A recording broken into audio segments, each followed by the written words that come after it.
అక్షరాలు కోటి పుస్తకాలు చెప్పలేని ప్రేమ అమ్మే కదా.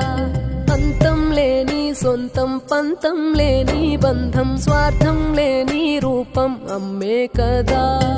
ఎంత నిండుగా నీడనిచ్చిన ఎండ తప్పని చెట్టే అమ్మ. కంటి నిండుగా నీరే పొంగిన రెప్పమూయని చూపే అమ్మ. తానో స్వర్గం తానో దుర్గం అని సాధ్యం తన మార్గం. వేల అక్షరాలు కోటి పుస్తకాలు చెప్పలేని ప్రేమ అమ్మే కదా. అంతం లేని సొంతం పంతం లేని బంధం స్వార్థం లేని రూపం అమ్మే కదా.